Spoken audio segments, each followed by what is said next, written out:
It's Tracy HD once again, and we are going to do another video for how to live a peaceful life. And we're on step number 18. And today's advice would be to allow margin. And when I say allow margin, what I specifically mean is to allow extra time. Extra time to get to work, extra time to get to appointments, extra time between activities. When we don't allow margin and we try to cram everything into such a small time frame, like leaving 10 minutes before you're supposed to be at work and your job is exactly 10 minutes away, or booking a dental appointment at 1 o'clock and then also having a doctor appointment at 2:30, those things are a recipe for stress.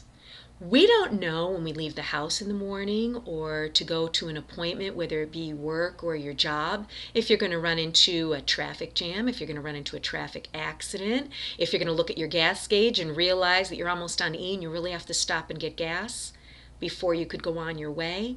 And when you don't allow margin and allow extra time in between your activities, or when you're heading out to something that is important that you keep a time, we allow ourselves to be set up for the rest of the day.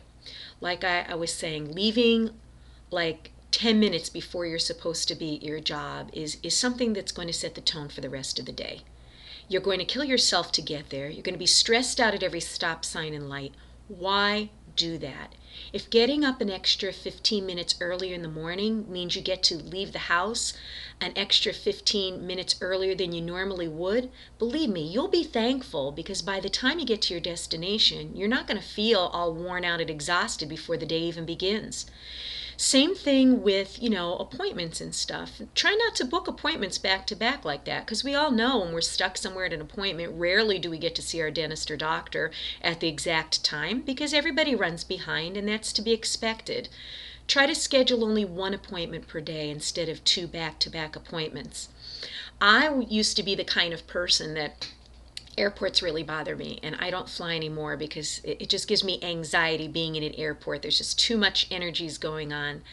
And I used to think that, oh, I want to get to my destination real fast. I want back-to-back flights so I don't have to be sitting around wasting time, and I could get to where I'm going and start enjoying myself. Well, that was the wrong attitude to have, because sometimes your plane would get in late and the next one would be boarding and you'd almost lose, that flight. It was just nerve-wracking. There's nothing that is going to be worse than in starting out a vacation or a time of leisure being all stressed out and frazzled. Just going to work in the morning, I had a 45-minute commute. I would always make sure that I left an hour before I had to be there, just to give me that extra 15 minutes of margin, because the interstate that I would travel on would always be backed up, or there'd always be an accident. At least this way, with an extra 15 minutes leeway, I could possibly get off an exit and go around the accident and arrive at work without feeling all disheveled and exhausted before I began my day. So the most important thing is to live a peaceful life. You've got to allow margin. You've got to make a conscious effort to leave earlier for work, to leave earlier to get to your appointment. Try not to cram too many things back to back together where it's only going to lead to frustration and anxiety. And when you allow a margin, this is just another way to live a peaceful life. Thank you.